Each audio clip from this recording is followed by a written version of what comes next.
कभी सोचा है कुछ लोग रिश्तों में ना इतनी आसानी से अपनी बात कैसे मनवा लेते हैं? ऐसा लगता है जैसे उनके पास कोई कोई छुपी हुई ताकत हो। दूसरों की सोच, उनकी फीलिंग सब पर असर। क्या ये बस किस्मत है या इसके पीछे कुछ और है?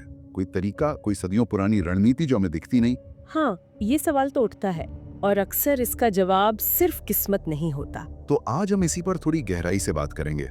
कुछ ऐसे आइडियाज जो बताते हैं कि रिश्तों में खासकर जहां आकर्षण हो, प्रभाव और नियंत्रण कैसे काम करते हैं। ये सुनने में थोड़े मैकियावेली जैसे लगते हैं ना? हालांकि उन्होंने सीधे रोमांस पर तो नहीं लिखा था। बिल्कुल।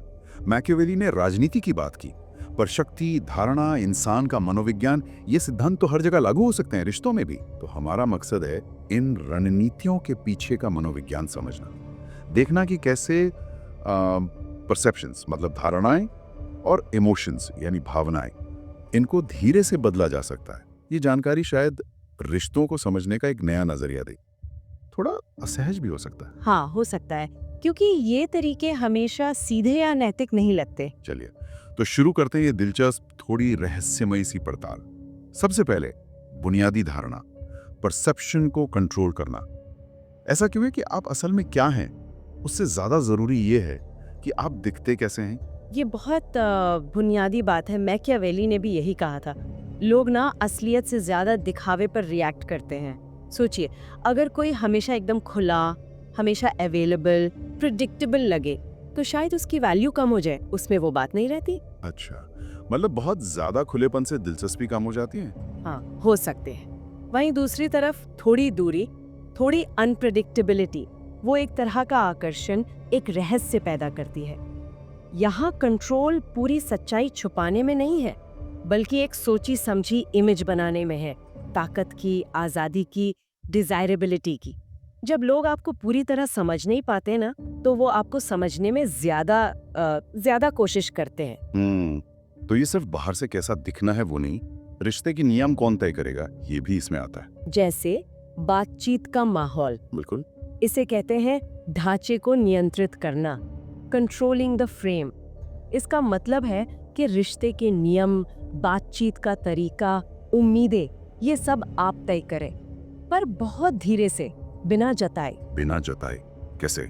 आप तय करते हैं कि किस व्यवहार पर ध्यान मिलेगा, किस पर नहीं, क्या ठीक है क्या नहीं। और जब दूसरा व्यक्ति मतलब आपकी पार्टनर इन बाउंड्रीज को टेस्ट करे, जो अक्सर होता है, तो भड़कना नहीं है, इमोशनल नहीं होना है, शांत रहना है। अगर उन्हें ये लगने लगे कि आपके करीब आने के लिए, आपका ध्यान पाने के लिए उन्हें आपके बनाए नियमों में फिट होना पड़ेगा, तो प्रभाव बन जाता है।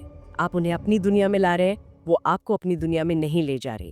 ये सुनने में तो बड़ा ठंडा सा लगता है, मतलब हिसाब किताब वाला। इसमें भावनाएं कहाँ हैं वो, या भावनाएं भी इस खेल का हिस्सा हैं? भावनाएं तो इस खेल के बिल्कुल केंद्र में है, पर उन्हें इस्तेमाल करने का तरीका अलग है। एक रणनीति है भावनात्मक लाभ उठाना, इमोशनल लेवरेज। भावनात्मक लाभ वो कैसे? इसका मतलब है स्नेह, तारीफ, ध्यान, ये सब सोच समझ कर देना और वापस लेना। सिद्धांत ये है कि लोग उसी चीज की ज्यादा कद्र करते हैं जिसे खोने का डर है ना। हाँ, ये तो है। अगर आपका स्नेह, आपका ध्यान हमेशा अवेलेबल ना हो, अगर वो कभी भी वापस लिया जा सकता हो, तो उसे पाने की, उसे बनाए रखने की कोशिश बढ़ जाती है। जब लगे कि निर्भरता बढ़ानी है तो स्नेह दे, और जब थोड़ी दूरी दिखे या थोड़ा अहंकार, तो पीछे हट जाए। ये एक तरह की इमोशनल रिदम बनाने जैसा है, इनाम और कमी का नपा तुला खेल। यानी भावनाओं के उतार चढ़ाव पैदा करना। क्या ये निर्भरता बनाने का एक तरीका है? हाँ, और ये सिर्फ देने लेने तक नहीं है। एक और आइडिया है भावनात्मक माहौल पर हावी होना, मतलब डोमिनेटिंग द इमोशनल क्लाइमेट। माहौल पर हावी होना? वो कैसे, बिना कुछ कहे? बिल्कुल, आप उस माहौल को कंट्रोल करते हैं जिसमें दूसरा व्यक्ति आपके साथ महसूस करता है। आपके लहजे में हल्का सा बदलाव, आपके मैसेज भेजने का टाइम, आपकी मौजूदगी या गैर मौजूदगी, ये सब दूसरे इंसान में उत्साह, चिंता, गिल्ट या चाहत जैसी फीलिंग्स जगा सकते हैं, बिना सीधे कुछ कहे। अच्छा। तर्क ये है कि लोग अक्सर लॉजिक से ज्यादा भावनाओं से चलते हैं, तो जो भावनाओं को कंट्रोल कर सकता है वो अक्सर व्यवहार को भी राह दिखा सकता है। और इसी से जुड़ा है अनिश्चितता का सिद्धांत, अनसर्टेनिटी वाला। ये बात थोड़ी अजीब लगती है कि निश्चितता मतलब सर्टेनिटी इच्छा को कम कर सकती है। ऐसा क्यों भला? हाँ, ये मानवीय आकर्षण का एक पैराडॉक्स है, एक विरोधाभास है। जब किसी को पूरा यकीन हो जाता है कि आप उनके हैं, बिल्कुल पक्का, तो कोशिश करने की जरूरत कम लगती है, शायद दिलचस्पी भी। लेकिन जब थोड़ी अनिश्चितता बनी रहती है, क्या आप सच में उनके हैं?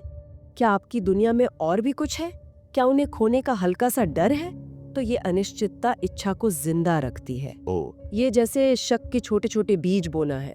सीधे इल्जाम नहीं, बस हल्के इशारे जो याद दिलाएं कि आपकी दुनिया उनसे बड़ी है और आपका ध्यान कोई गारंटी नहीं है। इच्छा अक्सर इसी तनाव में पनपती है, सुरक्षा और खोने के डर के बीच। तो ये एक तरह से मनोवैज्ञानिक निर्भरता बनाने जैसा है, मतलब साइकोलॉजिकल डिपेंडेंसी, जहां आप ही खुशी का और शायद दुख का भी कारण बन जाते हैं। बिल्कुल, इसे कह सकते हैं कॉन्ट्रास्ट के माध्यम से मनोवैज्ञानिक निर्भरता बनाना, creating psychological dependency through contrast. अगर आप ही उन्हें सुरक्षा और स्थिरता का शांत माहौल देते हैं और साथ ही अप्रत्याशितता और रोमांच का अनुभव भी कराते हैं। मतलब कभी बहुत करीब, कभी रहस्यमय ढंग से दूर। हाँ, तीव्र जुड़ाव और फिर रहस्यमयी गैर मौजूदगी, इसके बीच छूलना। तो व्यक्ति आपकी इस बदलती लय का आदी हो जाता है और अनजाने में उसका इमोशनल बैलेंस आप पर निर्भर करने लगता है। अगर हर तेज भावना, खुशी, निराशा, राहत, जुनून सब आपसे जुड़ जाए, तो आप उसके जीवन के मुख्य मनोवैज्ञानिक लंगर मतलब साइकोलॉजिकल एंकर बन जाते हैं। वो बार बार आपके पास लौटेगी, चाहे वो कहे कि उसे ये अनप्रिडिक्टेबिलिटी पसंद नहीं। ये सब तो काफी पावरफुल लगता है, लेकिन इस प्रभाव को बनाए कैसे रखें, खासकर जब आपकी राय को चुनौती मिले या आपकी सीमाएं परखी जाएं? यहीं पर वो रणनीति काम आती है, भावनात्मक मांगों के आगे पूरी तरह न झुकना, never fully submitting to emotional demands. देखिए, रिश्तों में ना प्रभुत्व का, डोमिनेंस का टेस्ट स्वाभाविक रूप से होता है। कैसे टेस्ट? कभी राय को चुनौती देकर, कभी इमोशनल रिएक्शन उकसाकर, कभी सीमाओं को अनदेखा करके। अगर आप हर बार उम्मीद के मुताबिक रिएक्ट करते हैं या हर मांग पूरी करते हैं, तो आप धीरे धीरे शक्ति खोते हैं। उकसावे के बावजूद शांत रहना, अपनी इमोशनल स्टेट पर कंट्रोल रखना, ये दिखाता है कि आप बाहरी दबाव से हिलते नहीं हैं। इससे एक अनकही हायरार्की, एक पदानुक्रम स्थापित होता है, जहां दूसरा व्यक्ति आपके ध्यान और मंजूरी के लिए अपने व्यवहार को बदलना सीखता है। ध्यान का जिक्र आया, तो क्या ध्यान को भी एक हथियार की तरह इस्तेमाल किया जा सकता है, जैसे अपनी उपलब्धता को कंट्रोल करना? निश्चित रूप से। अपने ध्यान तक पहुंच नियंत्रित करें, control access to your attention. ये दुर्लभता के सिद्धांत पर आधारित है, स्कैर्सिटी। जो चीज कम मिलती है उसकी कीमत ज्यादा लगती है। सही बात है। अगर आपका टाइम, आपकी मौजूदगी, आपका ध्यान हर वक्त आसानी से मिल जाए, तो उसे फॉर ग्रांटेड लिया जा सकता है। लेकिन अगर आप तय करते हैं कि बातचीत कब होगी, आप कब मिलेंगे, और जब आप दूर होते हैं तो बिना ज्यादा सफाई दिए, तो आपके होने की, आपके ध्यान की कीमत बढ़ जाती है। आपकी उपलब्धता एक इनाम लगे, अधिकार नहीं। और कभी-कभी कुछ ना कहना भी बहुत कुछ कह जाता है।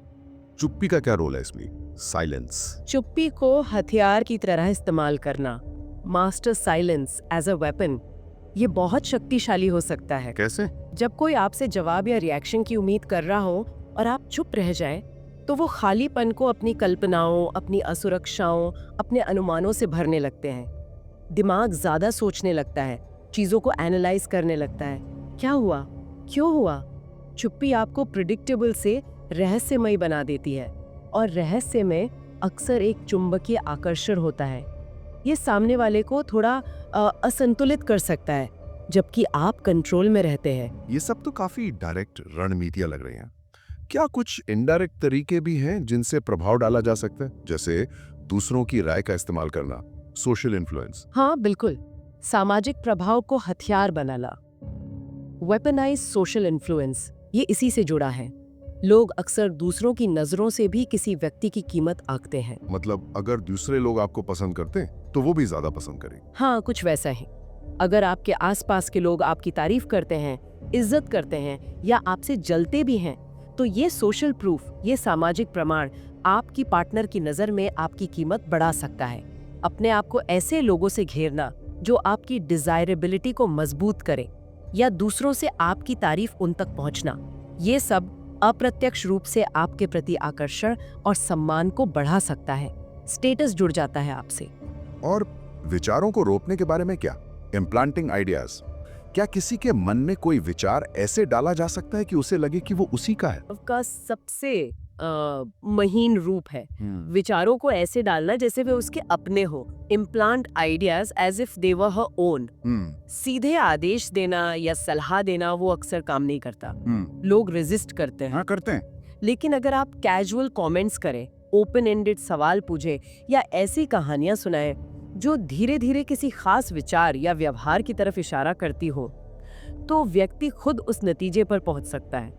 उन्हें लगेगा कि ये उनका अपना आइडिया है, उनका अपना फैसला है, जबकि असल में बीज कहीं और से आया था। ये ज्यादा टिकाऊ प्रभाव डालता है क्योंकि लोग अपने ही विचारों का बचाव ज्यादा करते हैं, है ना? वाकई। एक और दिलचस्प पहलू है निवेश का।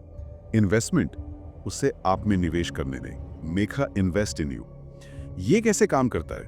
क्या ये वो संक कॉस्ट फैलेसी है? हाँ, ये मनोविज्ञान के संक कॉस्ट फैलेसी से बिल्कुल जुड़ा है।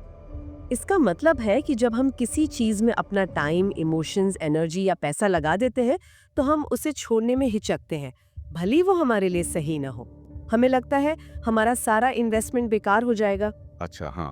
तो रिश्तों में अगर कोई व्यक्ति आपके लिए कोशिश करता है, आपकी मदद करता है, आपके स्टैंडर्ड्स अपनाता है, अपनी लॉयल्टी साबित करने के लिए कुछ छोड़ता है, तो वो इमोशनली आपसे और ज्यादा जुड़ जाता है।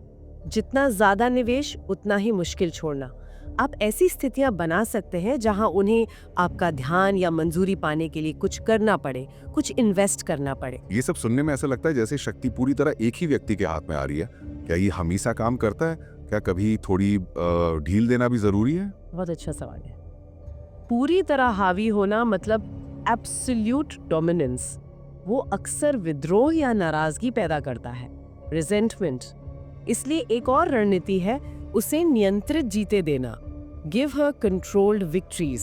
नियंत्रित जीते मतलब? इसका मतलब है कि आप जानबूझकर उसे कुछ छोटी छोटी बहसें जीतने देते हैं, कुछ फैसले लेने देते हैं या उसे ऐसा महसूस कराते हैं कि उसने आपको प्रभावित किया है, लेकिन केवल उन मामलों में जहां आपके लिए दांव पर ज्यादा कुछ न लगा हो।